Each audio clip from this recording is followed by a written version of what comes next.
Vasudeva Sutam Devam Kamsa Chanuramardanam Devaki Paramanandam Krishnam Vande Jagadgurum.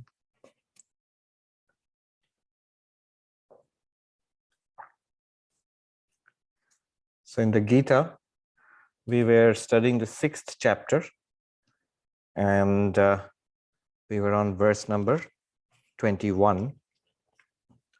Last time we did a detailed description of that.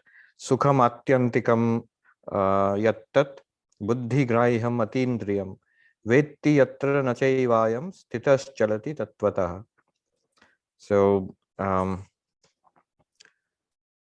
that state in which one enjoys extraordinary spiritual bliss born of Samadhi, and that bliss comes from the Atman. It is beyond. It's not sensory pleasure.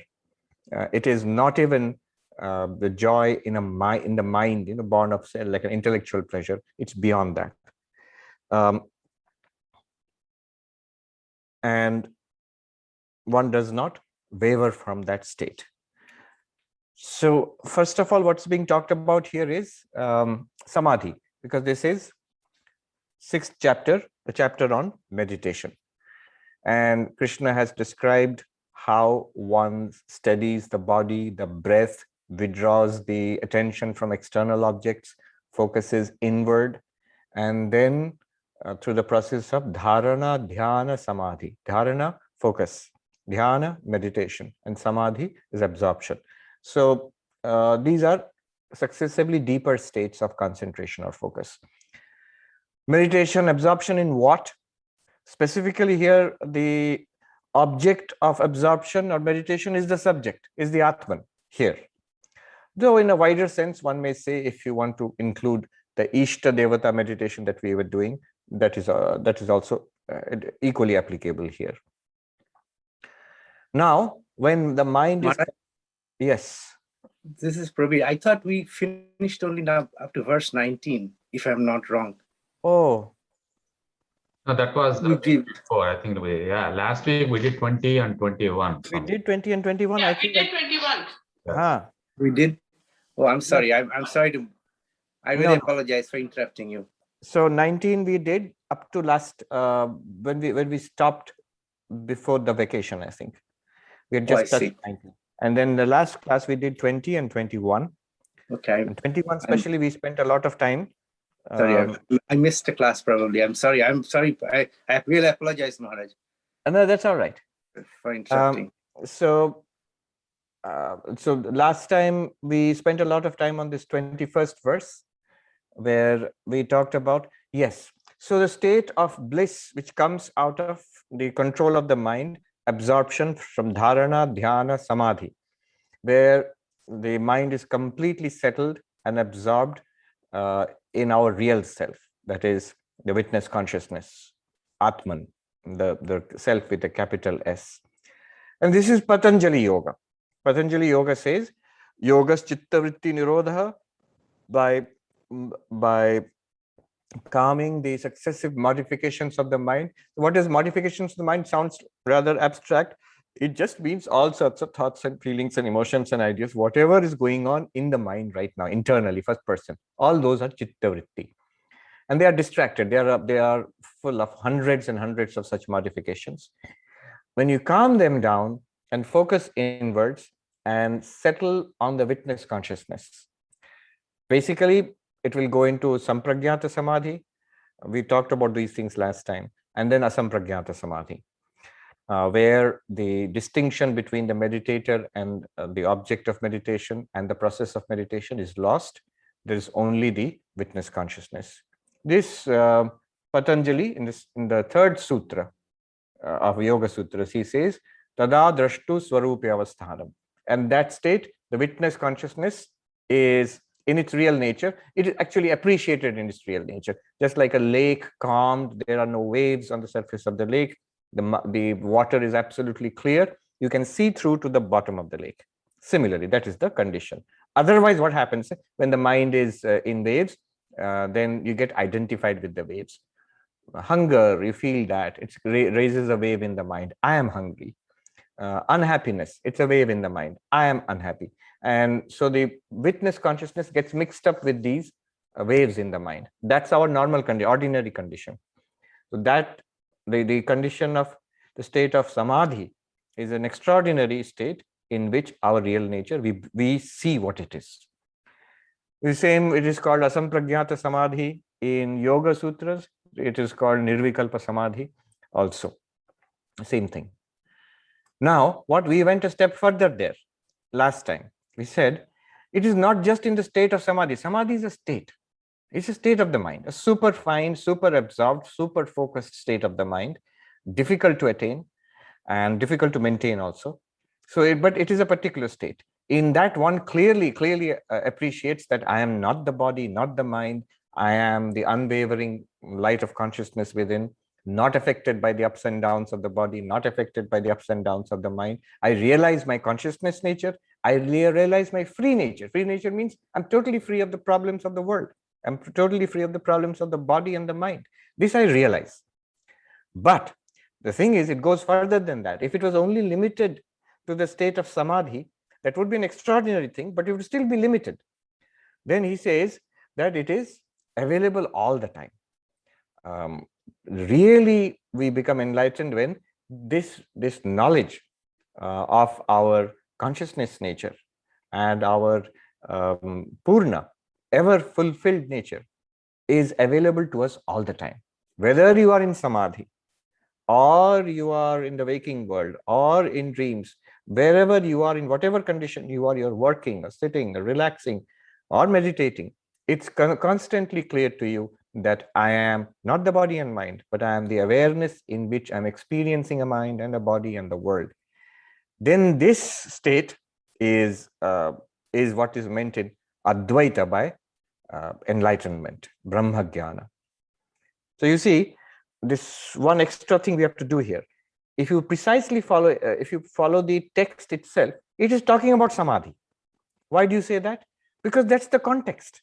It's the dhyana yoga. Before this, he has told you how to sit. He has told you how to breathe. He has told you how to withdraw the senses. He has told you how to focus, how to take care of distractions, and then deeper focus into Samadhi. So the context is Samadhi. I spoke extensively about the real nature of bliss last time, if you remember. The difference between Swarupa Ananda, the bliss of Atman, the Atman which is bliss, and the bliss which is experienced in the mind. These distinctions I made.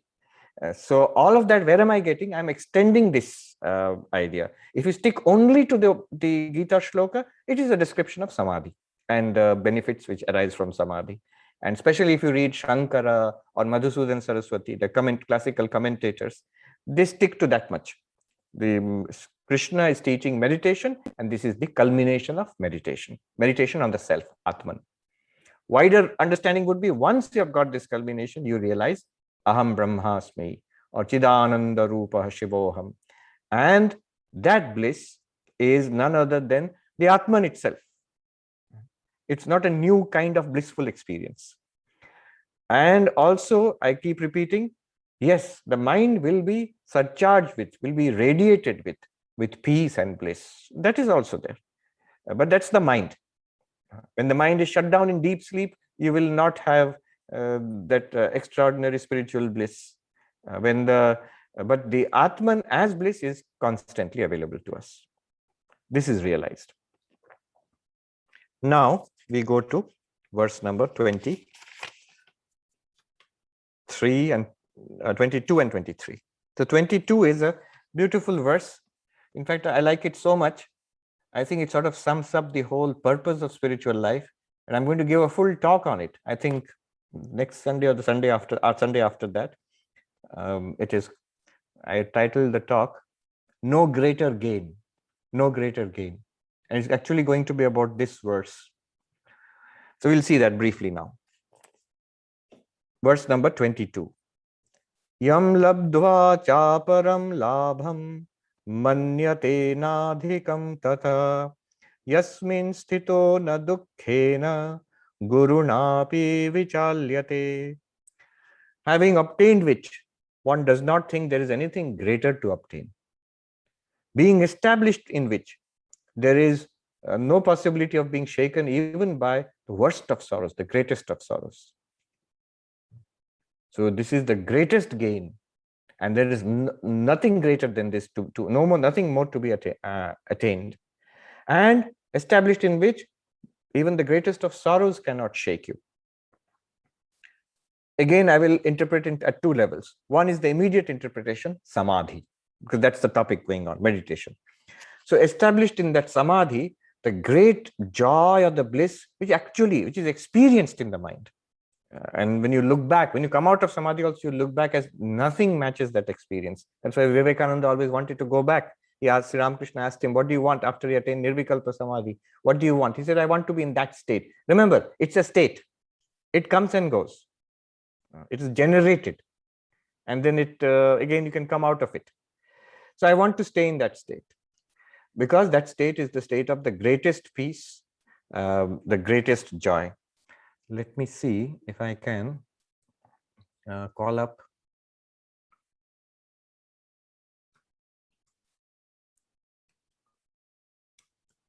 Swami Vivekananda. He wrote about his experience in the Song of Samadhi. I think I might have it here.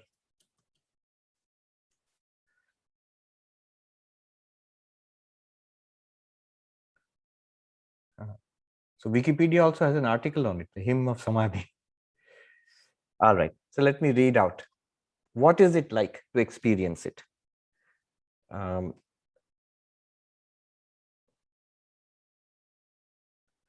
it was in Bengali, Nahi Shurjo, Nahi Jyoti.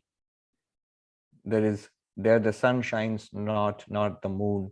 So this is taken from the Kathopanishad, for example. I mean, that's the original source, the Kathopanishad. But I'll read out the English translation. So he tried to describe his experience of Samadhi.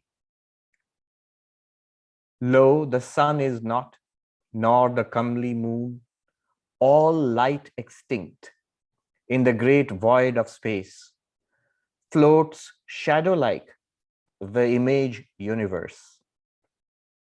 In the void of mind involute, there floats the fleeting universe, rises and floats, sinks again, ceaseless in the current I. Slowly, slowly, the shadow multitude entered the primal womb and flowed ceaseless, the only current, the I am, I am. Lo, 'tis stopped, even that current flows no more. Void merged into void, beyond speech and mind, whose heart understands, he verily does. So that's a description of Nirvikalpa Samadhi by somebody who experienced it in our time. Extraordinary. And so at the very end, he says, beyond language and beyond words, beyond thought.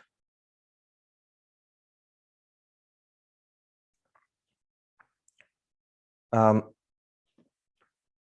that's one level of interpretation.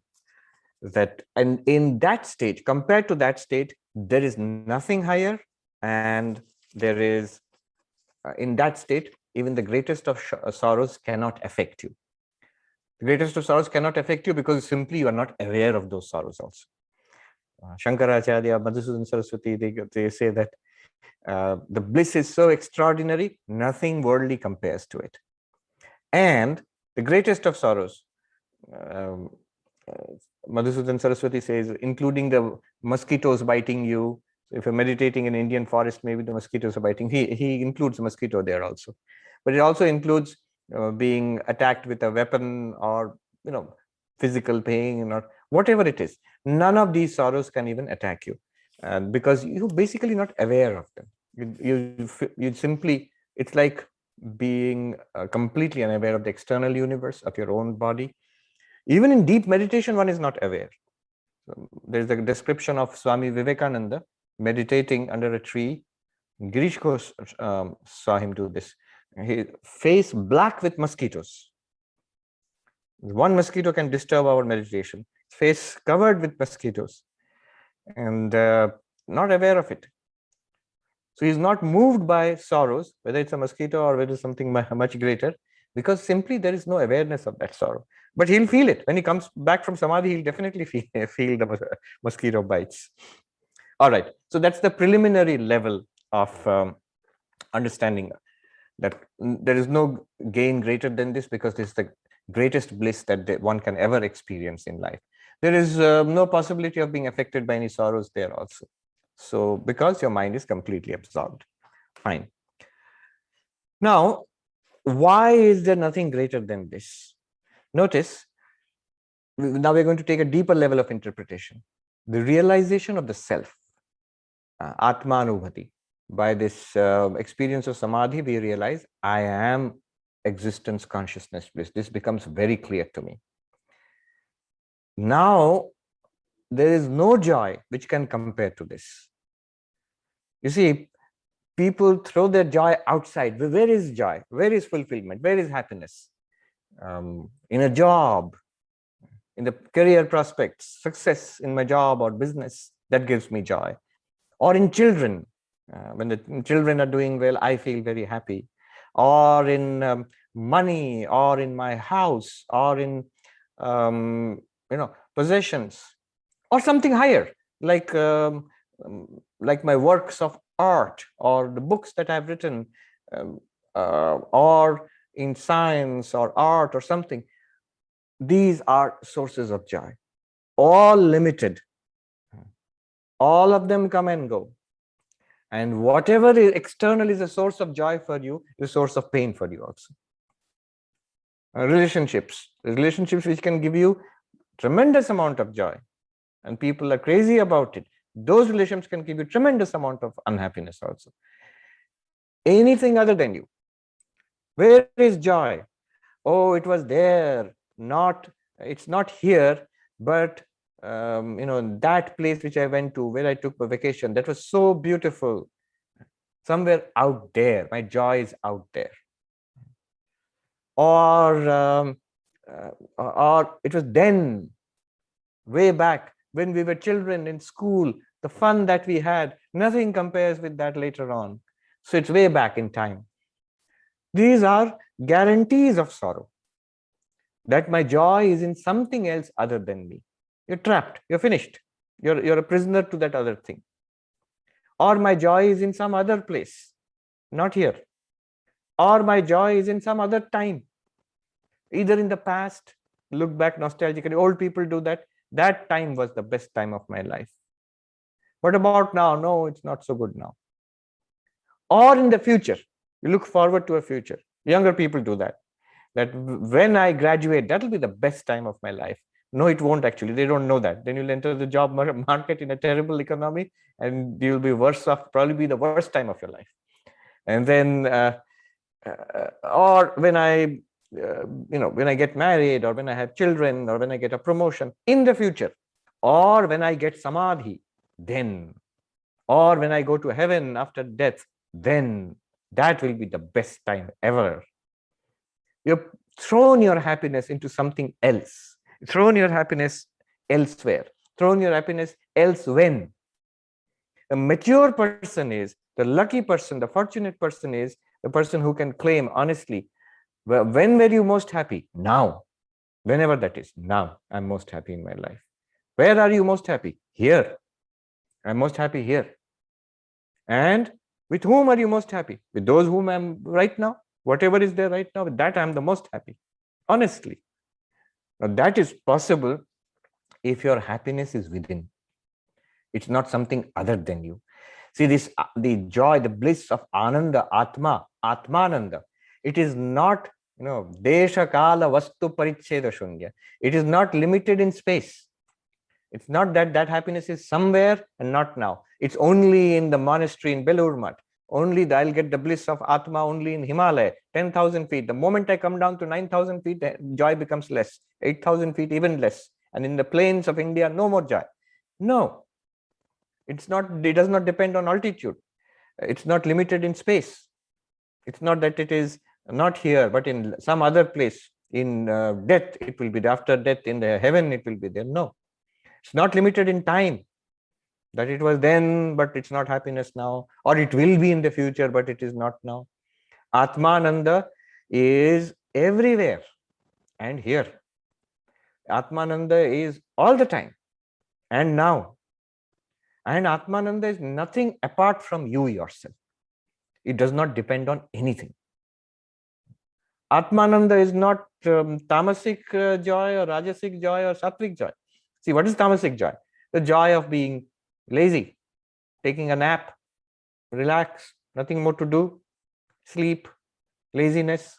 That's a kind of joy. That is the tamasic joy. Atmananda is not rajasic joy. Up and doing, have a good time, excited about something, go out and party and enjoy, sense pleasures, chase something, fulfill ambitions, all good, but that is rajasic joy. That binds one to the world. Tamasic joy is destructive. It slowly, there's a negative effect on character. Say, for example, the joy of the happiness, excitement coming from addictions. It's a negative effect. It breaks down character. Rajasic joy, it's excitement. It can give a lot of happiness, and you have to put in effort for it to get those joys. But in the end, it's always disappointing. And sattvic joy, it usually comes out of cultivation, out of culture. You have to put in some effort first and develop those capacities. So the joy of, say, classical music, the joy of study, of knowledge, the joy of pure and higher sattva of spiritual practices. So enjoying the name of God, the sattvic joys. Atmananda is none of them. Not the tamasic excitement or pleasure, not the rajasic excitement, nor even the highly cultivated, refined joys of the sattvic mind. It is permanent. It does not depend on the sattva, rajas, tamas. Sattva, rajas, tamas are constituents of the mind. And some people predominantly tamasic, some people predominantly rajasic, and a few lucky ones are predominantly sattvic. So if it's not that, then what's the use of sattva guna? Why should one try to move from tamasic and rajasic to sattva? Because without sattva, spirituality is not possible. Even the realization of Atmananda will not be possible. But Atmananda is not limited to those three. You remember the story of the three dacoits, which Ramakrishna used to say, that a man was caught, robbed by three robbers. One wanted to kill him. The other wanted to bind him. And said, don't kill him, let's just bind him. Let's rob everything and bind him. Third one was kind-hearted. He robbed, but he freed that person and showed him the way back home. And the man said to the third robber, you're so kind, sir, come with me at home.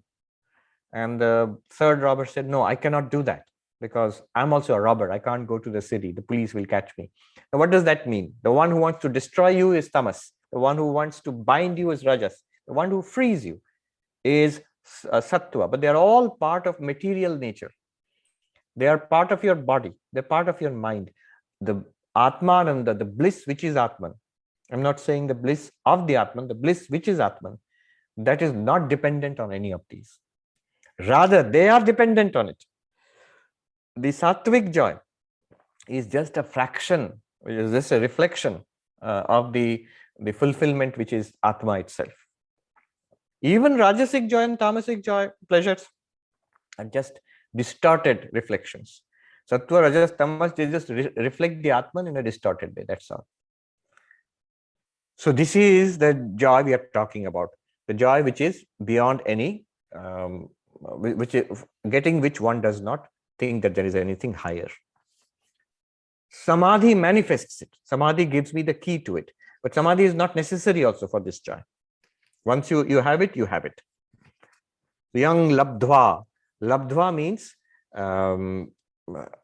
literally it means getting, gain. Lābhaṁ means to gain. But it's so curious that if Samadhi can be gained, no doubt, with a lot of effort. But gaining your own self, that is supposed to be the highest gain. Atma labha na paro labha. There is a saying, there is no higher gain than the gain of the self. But if you think about it, isn't that a paradoxical statement? gaining the self is always there. The one who gains it is the self. What did you gain? So is gaining the self, is it possible? Or regaining the self, is it possible? Yes, it's possible only in the sense of ignorance being overcome and knowledge being attained. If I thought somehow under some delusion, I thought I was not it. I am this little body and mind subject to so many problems and desperately seeking some pleasure and happiness, then it is possible to gain or regain yourself. You can call it labha. Labha means to gain. So the Sanskrit word labdhvā means having gained. Here one other Sanskrit word is related to this. It means upalabdhi. It's literally the same root, verbal root. But upalabdhi, the word means realization. So here gaining means realizing that I am Brahman. Shivoham, I am of the nature of Shiva. I am pure consciousness. I am Brahman. That is gaining. It's not that gaining normally, what does it mean? Gaining in the world means getting something that I didn't have. But here it does not mean getting something that I didn't have. I always had it. Somehow I didn't know it. I didn't recognize it. So recognizing it is gaining it. Realizing it is gaining it. And this gain is the highest gain. See, this is even beyond what we might call God realization. Normally, what we think about ourselves, I am this little being, this person called Sarvapriyananda. And I believe, being a religious man, I believe in the existence of Almighty God. And somehow I will one day get that God. What this Atma Jnana, the self-knowledge, is telling you, you are not this little body and mind. Nor is God the Almighty creator of this universe. It is telling you the truth about yourself and the truth about God. The reality about yourself and the reality about God. What is the reality about yourself? You are this indivisible existence consciousness bliss. You are this ever-free, unlimited awareness. What is the reality about God? God is that indivisible existence consciousness bliss. It is that unlimited awareness. Aren't they the same thing? Yes, they are the same thing. So what do you gain here? You gain the reality about yourself and the reality about God. The reality about yourself and the reality about God are one and the same thing. I like the quote from the great German mystic Meister Eckhart, who says, the ground of my soul and the ground of God are one and the same. The reality about myself and the reality about God is one and the same reality. That's what we are talking about here. It's not just Samadhi. The context is Samadhi, but not just Samadhi. This is Brahma Jnana, realization of Brahman, Atma Jnana, realization of the self. And he says, manyate nādhikaṁ tataḥ. One realizes that there is nothing greater than this. You see, whatever gains we get in this world, none of them can be greater than this. Gain of money, gain of husband, wife, children, gain of knowledge, accomplishments, awards. They come and go. They increase and decrease. They are pleasing and they're not pleasing anymore. And they are like dreams in the night. When they're gone, they're just like dreams. Something that we have a memory of and something that is fiction, you will see they're almost similar. If you look back upon life, especially if you led a long life, and you look back upon the places you have seen, the people you have met, the events that happened, and maybe if you have seen a movie or read a storybook, they seem pretty similar. They are not vivid anymore. They are only in memory. The fiction which you read is in your memory. And the experiences of your life in the past, 20, 30, 40 years ago, are in your memory. As memory, they are very similar. They don't feel more tangible. One does not feel more tangible than the other. They're like dream stuff. None of these gains are solid gains. They come and go. Even, I will go so far as to say, bold enough to say, gaining God realization, as long as you think God is an other, that is also not ultimately a solid gain. See, I keep the name of God in my heart. These are extraordinarily high and valuable things, far higher than the worldly things we're talking about. I keep the name of God in my heart all the time. As long as you keep it, it's there. If you don't keep it, it's gone. I have deep love for God in my heart. As long as you cultivate that bhakti, it's there. When you don't cultivate it, it's gone. When you fall asleep, it's gone. So all of these, even God as the other, is also subject to increase and decrease, presence and absence, coming and going. In the dualistic traditions, any number of records are there. Mother Teresa, so how touching it is. One of her last the records of her diaries, I pray and all I find is darkness. Now, what is she talking about? This is the experience of the saints in all the dualistic traditions. The divine presence in a pure, prayerful, loving mind, you feel it. But then again, it goes away. And then again, it comes. And a deeply devout person will keenly miss the divine presence. I pray and there's no answer. She writes, there's no answer. It's only darkness. Imagine a person who has thrown her entire life, long life into this. And suddenly if you're confronted with nothing. Advaita Vedanta explains this. Says, what is the problem here? See, this is dependent on the condition of the mind. It's not that God has disappeared. It's the condition of the mind. The mind, particularly tuned in a certain way, is able to feel the presence of God. At other times, it's not able to feel the presence of God. It's not that God has gone in. Where will God go? God is omnipresent. Whereas in Advaita Vedanta, what happens is, it is your own real self. Realizing that, which can never go away from you. It is effortless and instantaneous and always available to you, that I am this unlimited awareness. The beauty of that is, once you realize it, then God realizing, the God you get in God realization is the real God, and it's real God realization. The heaven you go to is a real heaven, and it's a real attainment. Because no matter what happens in the world outside, what visions come up and disappear, heaven, earth, hell, whatever comes and goes, it's that one unlimited being which is always shining forth for you, because now you know what it is. No matter what movie is played on the screen, a tragedy, a comedy, a horror show, a feel-good movie, you know it is the screen. You know now. You don't go through ups and downs because comedy is very nice, and then a tragedy comes, oh, how awful. No. So you know the underlying reality now. This is solid realization. There is nothing higher than this. Now, after this realization, one may get extraordinary visions. Mystics get visions one after another. They may get it. And they will enjoy all of that. But without that also, it's fine. With that, it's better, all the better, more the merrier. But without that also, you've got the reality. And so there can be nothing higher than this. This is the glory of Atma-jnana, self-realization. Yasmin sthito duḥkhena guruṇāpi vichālyate.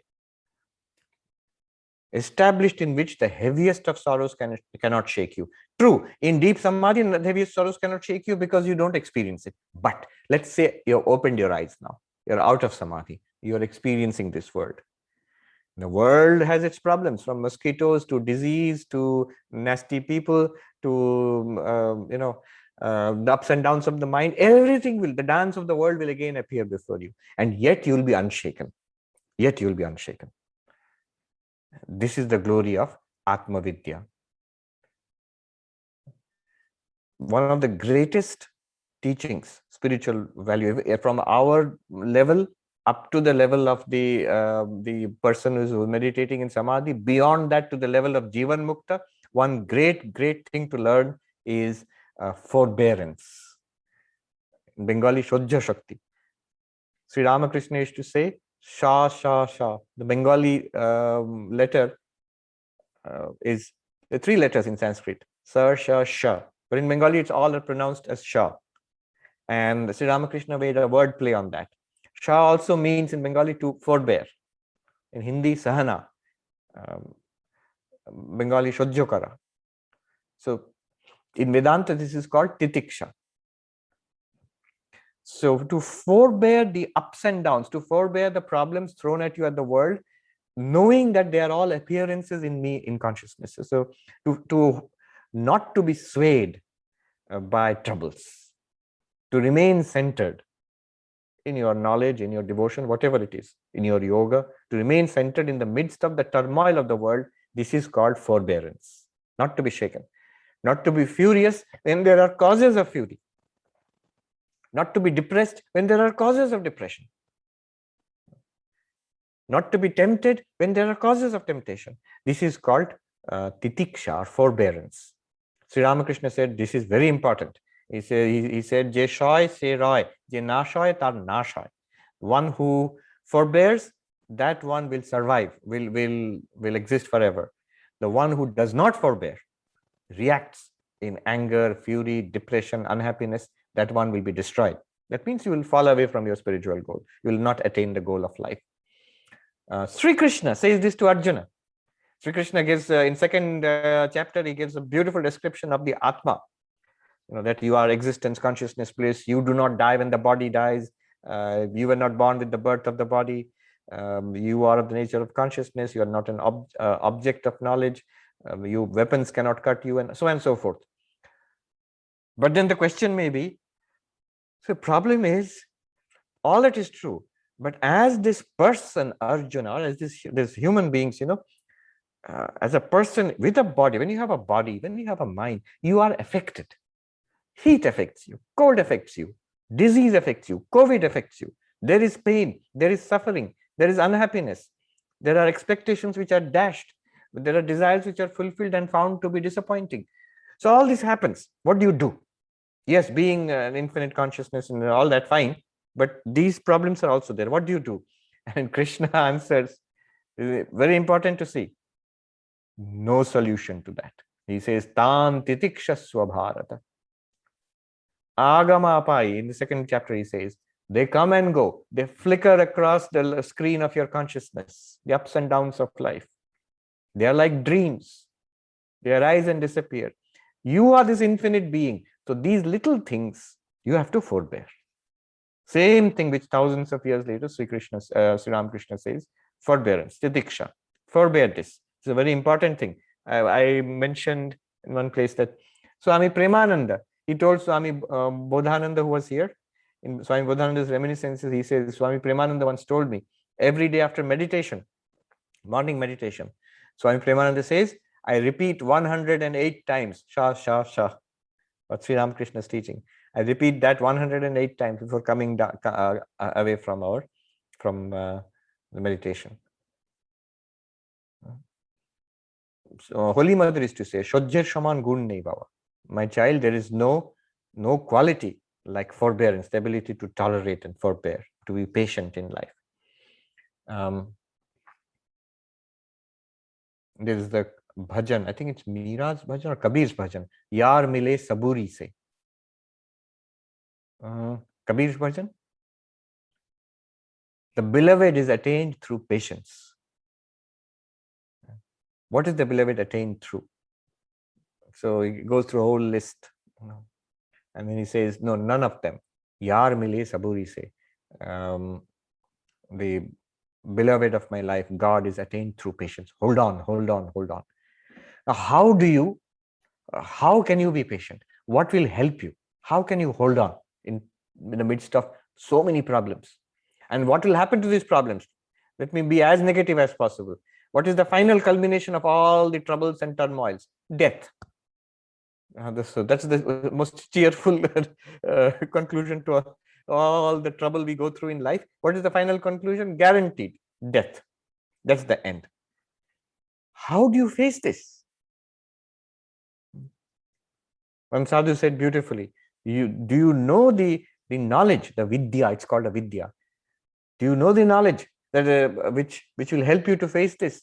Everybody wants to be happy. Nobody wants to be sad. But do you know, but they don't want to learn the knowledge, the secret by which one can be happy effortlessly, spontaneously, beyond limit, and never be touched by sorrow. Do you know that secret? Everybody, he says that everybody wants to be knowledgeable. I want to know. I want to be enlightened. I don't want to be ignorant. But do you know the secret? The way by which you will be enlightened? The Shravana, Manana, Nidhyasana. You must learn that. How will you overcome ignorance? How will you be enlightened? You must learn that. Everybody wants, so I'm quoting a monk, he said it in Hindi, I'm just translating. Everybody wants to live. Nobody wants to die. But do you know that secret knowledge, which will take you beyond death forever, which will give you eternal life? He put it so beautifully, huh?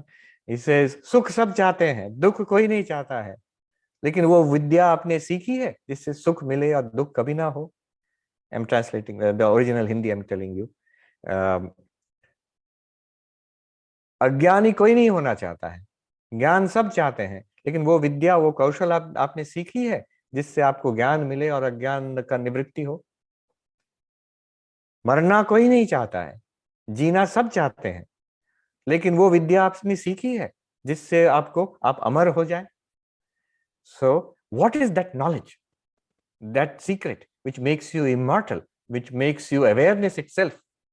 Not just knowledgeable. What makes all knowledge possible is awareness. It makes you awareness itself, and makes you happy forever without any shadow of possibility of sorrow. Such a thing is possible. This is that knowledge, Atma Vidya. That is why this is the greatest gain, Atma Vidya. And that sadhu, he concludes. What is that Vidya? Tell me, what is that secret? He says, वो हमारी ज्ञान की विद्या, वेदांत विद्या है, योग विद्या है, भक्ति विद्या है. He says, so very beautifully put it. He said, this is the secret of Vedanta. This is the secret of yoga. This is the secret of bhakti. And again, it is an effective knowledge, effective and important immediately so. It is something that is useful here and now. Everybody will tell you, especially young people, if you try to be spiritual, they'll tell you, this is not the time. It's the time for you to study and get a job, go out and play, and all of that. This is for old people. It's not for old people. This is for the young people. This is for middle-aged people. This is for old people. Before death, one must acquire this knowledge. It is immediate and effective now. It's effective whenever you acquire it. Wherever you are, in whatever position you are, this knowledge is, this vidya, this secret is of greatest importance to you, and one must acquire it. This one is of the greatest help. Nothing else helps really. Okay. Now another little point I want to make is just a word play. Na duḥkhena guruṇāpi vichālyate. Established in this, you can withstand that forbear, titiksha, the greatest of sorrows. You can withstand an annoying person, you can withstand a mosquito, you can withstand heat and cold, you can withstand financial ups and downs, you can withstand humiliation, you can withstand sickness, you can withstand physical pain, old age, loneliness, and ultimately physical death also. Easily withstand all this. So this is duḥkhena guruṇāpi na vichālyate. Not with eyes closed in Samadhi, with eyes open also. All these sorrows will not affect you. So this is the promise. Now little word play. This works in Sanskrit. So if you see the original Sanskrit, na duḥkhena guruṇāpi vichālyate. Guru means heavy. So with the heaviest of sorrows, dukkha is sorrow and guru means heavy. Even the heaviest of sorrows cannot unsettle you. Vichālyate, unsettle you. Unsettle you from what? The knowledge, the sure knowledge, I am limitless awareness, not affected by anything. It will not unsettle you. Now, the little word play, it's sort of funny, and don't take it all that seriously, because those who study the commentaries will say this is not the intended meaning, but it's good. Guru also means teacher. So, na guruṇāpi vichālyate, if you take it that way. Even the guru, even the greatest of teachers, the most knowledgeable of people, if they tell you it is not so, you are not Brahman, you are not pure consciousness, you are just a body or mind and you're going to die. And that's it. Make hay while the sun shines. You live only once. If even the greatest authorities come and tell you, you are not shaken. See, if a person who you respect, a knowledgeable person, a great philosopher, person of insight and wisdom comes and tells you, look, all this is nice theory, but you are not that limitless consciousness. You will laugh at that person, because it is by that limitless consciousness that this person also is revealed. His skeptical words are also revealed. His very words of doubt and skepticism fully prove to you the truth of the Advaitic realization. Na guruṇāpi vichālyate. If God comes and tells you that this is not true, you are not a limitless awareness, you are not Brahman, that very experience itself of God disputing it proves to you the truth of that you are Brahman. God will never tell you that. But so this is a nice wordplay, but it's a beautiful point that he makes. Even the greatest after this. So we have learned from Gita, we have learned from Aparoksha Anubhuti, Drigdrishya Viveka, Vedanta Sara, Aham Brahmasmi, I am Brahman. Sarvapriyananda has told us this, that I am Brahman. All good. I am happy with this. If tomorrow ancient scripture tells me that I am not Brahman, and Sarvapriyananda suddenly turns up and says, look, I changed my mind. I'm following a new philosophy now. We are actually just bodies, just matter, and consciousness is a byproduct. We have solved the hard problem of consciousness. It's just brain, and after death there's nothing more. It's just a play of matter and energy, and that's it. You will laugh at Sarvapriyananda and you will laugh at that scripture, because both the skeptic and the texts which contradict this are revealed by that same consciousness. It's by look in the sunlight. If somebody stands and says there's no such thing as a sun, that person who is saying that is revealed by the same sunlight. This is even more clear than this. Na duḥkena guruṇāpi vichālyate, na guruṇā vichālyate. Even the guru cannot unsettle you from this realization. Then the next one. Tam vidyād duḥkha-sanyoga-viyogaṁ yogasaṅjñitam niśhchayena yoktavyo yogo nirviṇṇa-chetasā. Yogo nirviṇṇa-chetasā. What does this mean? This one should know is designated as yoga, untouched by all contact with pain. That yoga should be practiced with conviction and without depression of spirits. So tang vidyād, this yoga which has been taught now, Samadhi and the realization of the self, I am Brahman. This should be known as that knowledge which is dissociation with pain, but that's a very abstract way of putting it, takes you forever beyond the possibility of suffering. And this is called yoga, yogasaṅjñitam. This is the meaning of yoga. So it is a play of words here. Duḥkha-sanyoga-viyogaṁ. It's the same word, yoga, is used so many times. Yoga means the spiritual path. But normally yoga means to unite. Here he's saying it's not uniting here, it's separating. It's separating what? Separating you forever from suffering. Duḥkha-sanyoga, contact with pain. Viyogaṁ, forever separation, is called yoga. So now you look at the word play here. Duḥkha-sanyoga-viyogaṁ. So yoga literally meaning union. It means disunion from the union with pain. This is the meaning of yoga. How does it happen? By realization that I am the Atman. Vidyād, important word, tam vidyād, know it. And this is the way of knowledge, of realization. This knowledge is one thing I wanted to share here. It's an open secret. Upanishadic knowledge, Upanishad literally means secret knowledge. But what kind of secret is it? It's an open secret. It's available to everybody, everywhere. There are other secret practices. There is secret knowledge in the world, classified knowledge. There is, right now something was revealed, Pandora papers, something was revealed, So all secret things have been revealed. In spiritual life, there is secret. Mantra given to you by Guru is the holiest of secrets, not supposed to reveal to be everybody. So the Upanishad is also a secret, but it's an open secret. What it tells you is openly, continuously, directly available to everybody and all the time. So this open secret, Swami Vivekananda called it the open secret, which is always available. We just not seeing it. Because we are not seeing it, because it's shrouded by ignorance, that's why we can call this knowledge a secret, because it seems to be hidden. But actually it's not hidden. It's as hidden. Brahman is as hidden as, if you look at a clay pot and you say, this is a pot, where is the clay? You're telling me about something called clay. Is the clay hidden in the pot? You're not seeing, you don't know what is meant by clay, because the clay shines forth when you're looking at the pot, it's the clay only. Shankaracharya in Aparoksha Anubhuti says, for one who knows what clay is, in the clay pot, the clay shines forth unconditionally, choicelessly. And he says, Bhasuram, like a sun, it shines forth, a clay shining forth like the sun.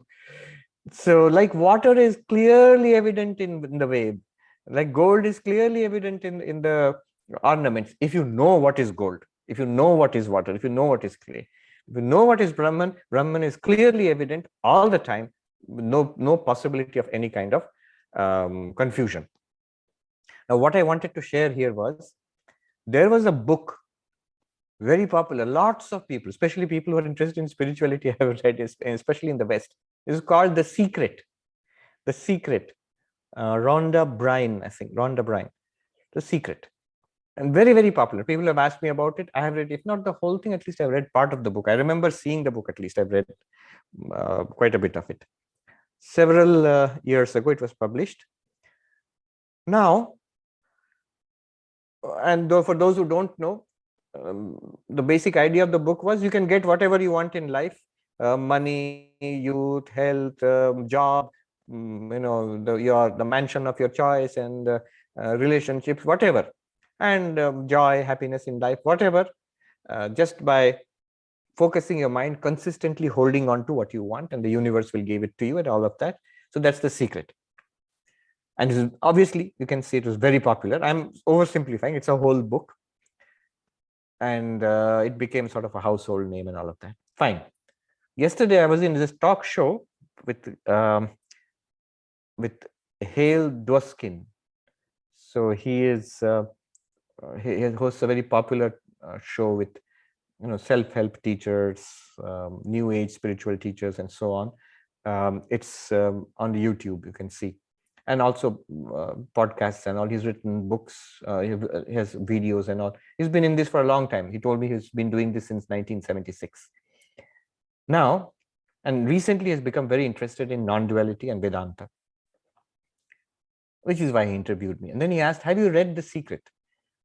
I said, yeah, but that was a long time back. And he said, no. Have you read The Greatest Secret? I said, I don't know, what is The Greatest Secret? Isn't it that book? He said, no, she has written another book, and it's a recent book. She has written it last year in September. It's called The Greatest Secret.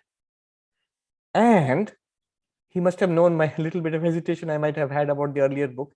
He said she has become very interested in non-duality, in the Advaitic idea that we are pure consciousness. So she has moved on from The Secret to The Greatest Secret.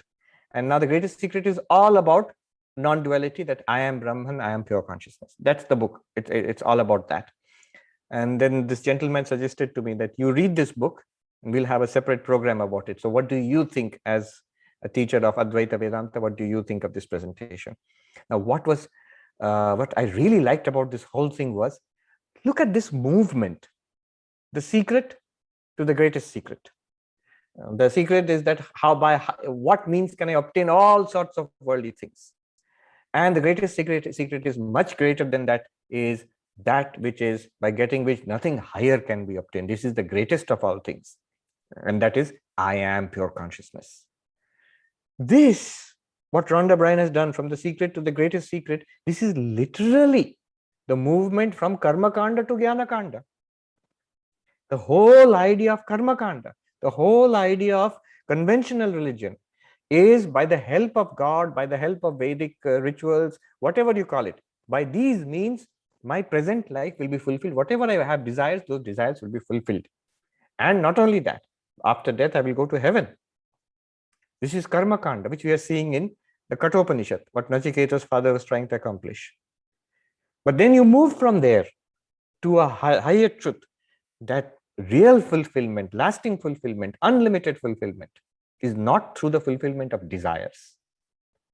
It is by realizing I am unlimited consciousness. This is the movement from karma kanda to gyanakanda, the ritualistic portion of the Vedas to the knowledge portion of the Vedas. This is the movement from purva mimamsa to uttara mimamsa, the two schools of philosophy.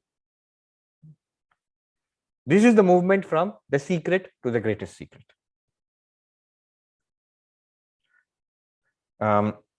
Then he says, vidyād, you must realize this. This is a open secret, the greatest secret. Rhonda Byrne's greatest secret is this secret Krishna is talking about. Niśhchayena yoktavyo yoga nirviṇṇa-chetasā. So 2 points I'll quickly make here and stop. One is an amazing point. Is that, look, all of these yogic practices, Ashtanga yoga, culminating in sampragyata samadhi and asampragyata samadhi, it's awfully difficult. I can hardly meditate. This is so difficult. And even your Advaita Vedanta saying to realize I am Brahman, so much of Sanskrit words and logic and argumentation and subtle thinking, it gives me a headache. I don't think I'm ever going to get it, that I'm Brahman. Then here is a way out. This comes from Ashtavakra. Just believe it. Simple, short, straightforward. Just believe for the moment that not that I am just a little body and mind. I am awareness. Obviously, I'm awareness, because this awareness is evident to me in every action, every thought, every perception. I am aware. Whatever else is going on, I'm aware. This awareness is unlimited. It's an immortal awareness. There is, it is all pervasive. It is not subject to ups and downs of physical or body or the mind. This immortal, unchanging, limitless awareness, ever fulfilled, I am Brahman. Don't wait for realization. Don't wait for Samadhi. Just believe it. Advaita, our Ashtavakra says, Shraddhasva tata shraddhasva. Matra moham kurushva bho. Natra moham kurushva bho. He says, my child, just believe this. I'm telling you. Just believe this. For a short while. Just believe. Just see what would it be like. And if there are any place you're getting stuck, how am I awareness? How am I not affected by this or the other thing? There are arguments to show you. There are nice pointers to show you how everything else that you experience is an appearance in you, the awareness. People, bodies, thoughts, feelings, they are like the movie playing on the screen of awareness. They are like the dreams in the night which a dreamer dreams. They are like the magic of the magician. They are an illusory projection of that limitless light, limitless consciousness. I am that limitless consciousness. Everything else is an appearance in me. Hold on to that.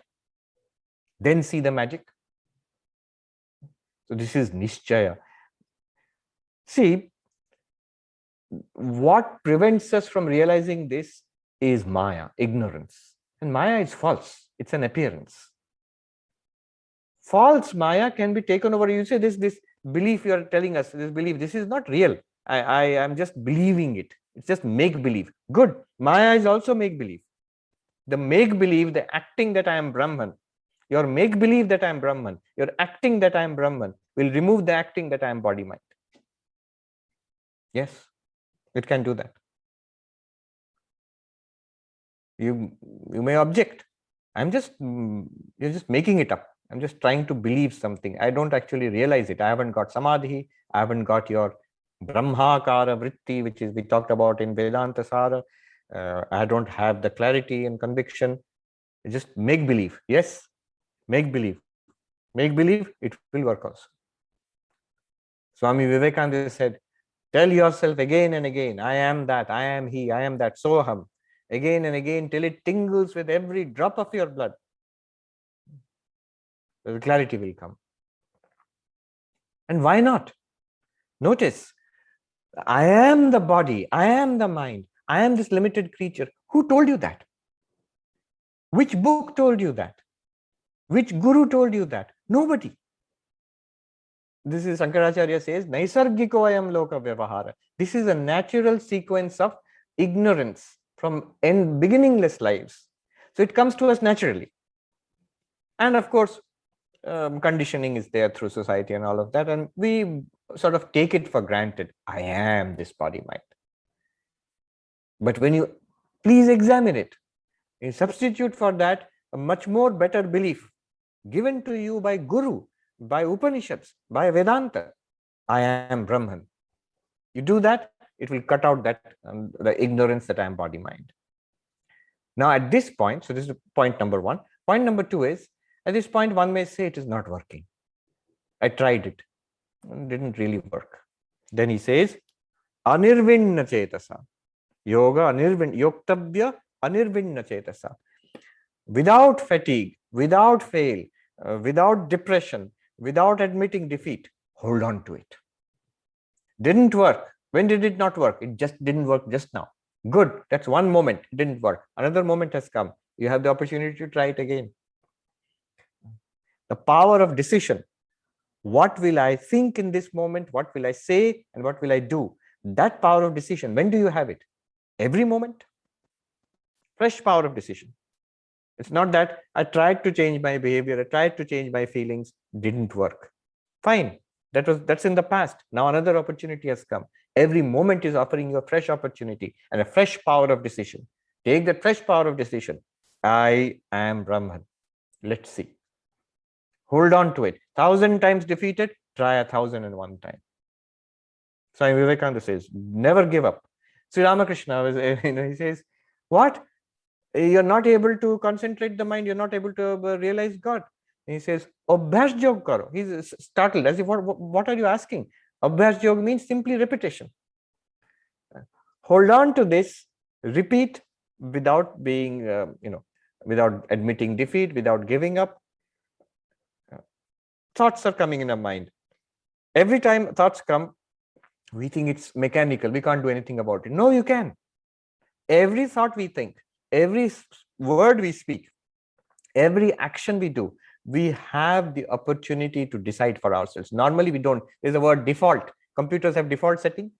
So unless you do something, it will boot by itself. It will do whatever has been programmed. So all our thinking, speaking, actions are normally going on by default. But the great power which we have is the power of decision. I can, you say, I may not have the power to decide what I will think for 1 hour or 10 hours. I'll think of God for hours and hours. And you say it doesn't work. True. But I'll think of God for 1 second. Who is there who can say I can't do that? Everybody can do it. For the next 1 second, once I will think about God. Once I will repeat the mantra. Once I will affirm I am awareness. Who cannot do that? Everybody can do that. It's the easiest thing. And then the next second comes. Next second you have equally the same power. So nirviṇṇa-chetasā, without depression, you have infinite, at least 24 hours of, not maybe if not infinite time, 24 hours in a day. So that, and full of choices to make. Even if once it doesn't work, 10 times it doesn't work, 100 times it doesn't work, doesn't matter. You will get 1,000 more chances. So nirviṇṇa-chetasā, yoktavyo. It is connected to the English word yoke. Yoke yourself to this practice. One is believe in it straight away and it's done, breakthrough. Not working, hold on to it, repeat it until it's done. Okay.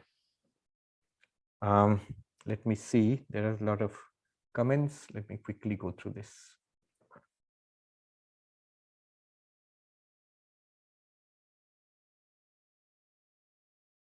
Abhijit says, if the I subsides in Samadhi, when it is said that there is no joy which compares to Samadhi, who experiences remembers the joy in Samadhi so as to compare it with sense pleasures in waking? Is it something like a deep sleep experience in the sense that someone remembers that one slept soundly? Little bit like that, but deep sleep is generally tamasic, and this is the highest sattva. Remember, it's not like sleep. Awareness is completely there. It's just that no thinking is going on about that. The thinking starts when one comes out of Samadhi. then the ego starts working and reflects back. So that experience is there. And right after Samadhi also will be suffused by the radiation or the great joy. So when one looks back at that, one sees that what was there is also here now. And there it was tremendous peace, tremendous bliss. Shweta says, where will seeking the company of holy persons be placed? Sattvic, Rajasic or Tamasic joy? Sattvic. If you're going to ask spiritual questions, Sattvic. If you're going to ask what's for food in the ashram, that's Rajasic. And if you're going to fall asleep in a Vedanta class, that's Tamasic joy. So in ashram, you can have all kinds of joy. Then Patrick says, what does Gaudapada mean by reality which is beyond duality and non-duality? Here he means the philosophies of duality and non-duality. He's teaching non-duality, but even he admits that non-duality is a philosophical structure, and the non-dual reality is beyond the philosophical structure. He calls it tattva, the reality. Reality is not entirely captured by just the philosophy of non-dualism. Sean Lee says, as you said, knowing yourself will give us the ultimate joy, happiness, and contentment. Don't you think having feelings of compassion, kindness, and empathy and sympathy for others will give us joy of mind? Yes, these are the higher sattva, the spiritual sattva, the feeling of sympathy for others. The more you feel sympathy for others, the more you feel friendliness for others, unconditional acceptance of others, the more joy there will be. Even higher than this is Brahmananda, the joy of realizing your own self. How can we control our negative emotions? How can we deal with others' judgments that undermine us? See, that is titiksha. And that is the knowledge we are teaching. That is what the sadhu said. Have you learned that knowledge by which you can bear all this? What is that knowledge? It is Vedanta knowledge. It is yoga knowledge. It is bhakti knowledge.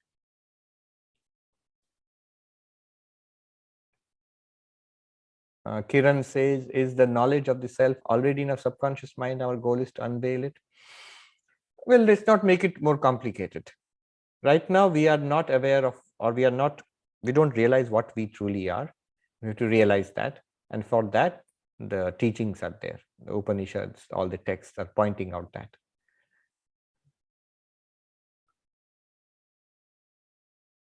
Ramya says, Kahat Kabira Suno Bhai Sadho, Sahib Mile Saburi Mein. Haan, Sahib Mile Saburi Mein. Not Yaar Mile Saburi Mein, Sahib Mile Saburi Mein. That is Kabir's bhajan. Deepa and Krishnan say, why is it that only disunion from pain is mentioned? Shouldn't it be pain and pleasure, both worldly experiences? Yes, disunion from pain is the goal. One does not want disunion from pleasure. The joy will be the fulfillment you get by realization. And see, it is couched in this language. Pain and pleasure are both coming from outside.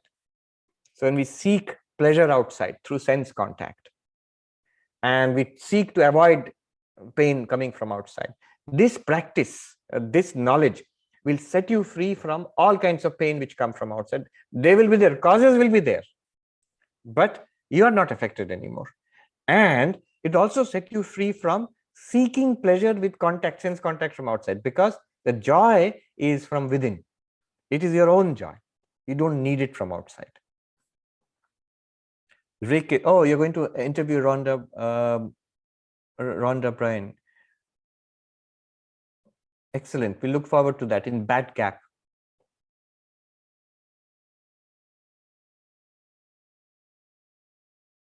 Shweta said there's a secret documentary too. I hope they make another documentary about the greatest secret.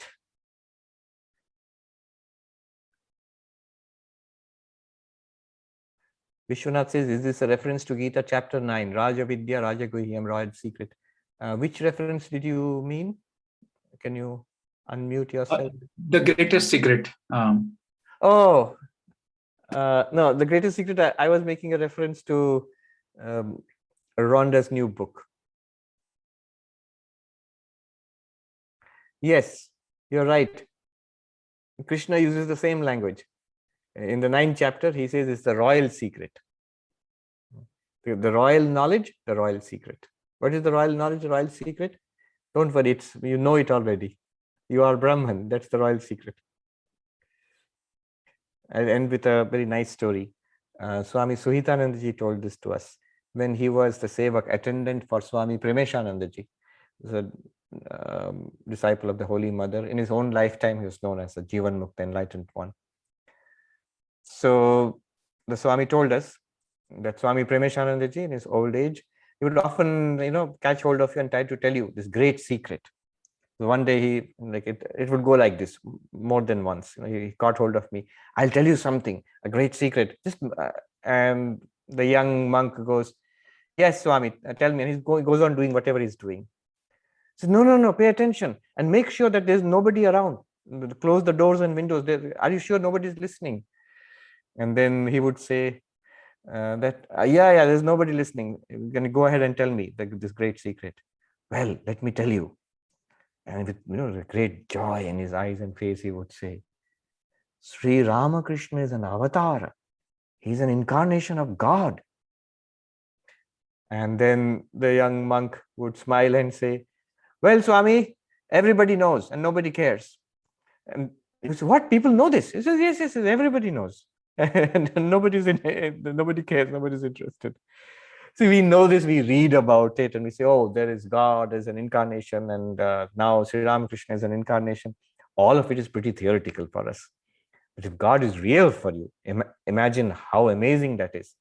And on top of that is Sri Ramakrishna, who is a historical figure, whose tradition you are in. There's actually a picture of him, the pictures of him. There are books of people who have seen him and their descendants, you know them. He was God himself. If you actually vividly felt that, what a stunning thing that would be.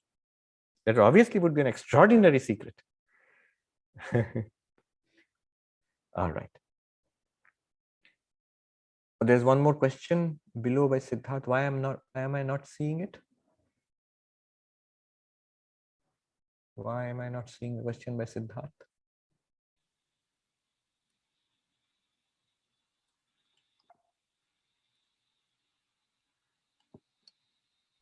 Yeah, but I can't. Oh, Sangeeta wrote it down. Okay. If I am the divine self and realize I am the divine self, why did I know it before? Why did I not know it before? It is like God playing hide and seek with himself. So I think you mean, why did I not know it before? Yeah. Yes. So you can say it's like God playing hide and seek. But you're asking a question about why is there ignorance? You see, the question is, all right, it seems to be clear that if at all Vedanta is true, if I am Brahman, right now I don't seem to know it. Or at least I know it just theoretically. You've told me, I've read about it. And then one day, hopefully, I will know it really, that I am Brahman. Fine. Now the question is, why did I not know it earlier? Why did I not always know it? Are there some who always know it? Yes, God always knows I am Brahman. God means Saguna Brahman, always knows I am Nirguna Brahman. And there are Nitya Siddhas, ever perfected ones, who are always enlightened. And there are those like us. Some of us, with a lot of effort and grace, we become enlightened and we realize I am Brahman, was Brahman, am Brahman, will always be Brahman. And the rest of us, we are on the way, we're trying to realize that. But why is it that? Why is ignorance like that? So one of the answers is that it is God playing hide and seek with himself. The Kashmiri Shaiva, that's the Kashmiri Shaiva answer. Alan Watts, in his book, I've mentioned it again and again, that it is Shiva hiding from himself so that he has somebody to play with. God wants somebody to play with. So there's nobody else except God. Then how will God get somebody else to play with? So God pretends to be not God. And so now God pretending to be not God, there are two. They can play. But the problem is, God is really good at what he does. So when he pretends to be not God, he's so good at it, he totally forgets that he's God. And now he's trapped. What was play now becomes a nightmare. And he struggles to get out of it. So that is one interpretation. But if you want a more philosophical interpretation, that's also available. I've mentioned it earlier. That this question itself, look at the inconsistency of the question. You're asking why about why. Ignorance means maya, time, space, causality. Causality means why. Cause and effect. Cause and effect is already within ignorance. Brahman is beyond cause and effect. Now, why do I have ignorance is like asking the cause of causation. Why of why? It's like asking what is outside space. You already accepted space. The moment you say outside, that means you've accepted inside, outside. It's like asking what was before time. Then you've already accepted time. Before and after is possible only when there is time. The moment you ask, why? What is the cause of causation? You've already accepted causation. So this question doesn't work. And it's good that it doesn't. If there was a real reason why there is ignorance, then ignorance also would be real. Then causation would be real. This is the insight, the tremendous insight of Gaudapada. We talked about it in Mandukya Karika. It's an attack on causality. He says the ultimate reality has no causal link with our world of appearance. It makes the appearance possible, but there is no causal link, no backward link from the world of causation of the cinema back to the screen. In the movie, a Harry Potter movie, the King Kong movie, whatever what was that, the movie on the Holocaust, Schindler's List movie, or a Charlie Chaplin comedy movie. Nowhere in the plot can you argue back to the movie screen. It's not possible. And yet the entire movie is made possible by the movie screen. The plot of the movie, the fiction in the movie is not causally linked to the screen. Though without the screen, the fiction is not possible. Okay, very high philosophical note to end on. Om Shanti Shanti Shanti Harihi Om Tat Sat Shri Ramakrishna Arpanamastu.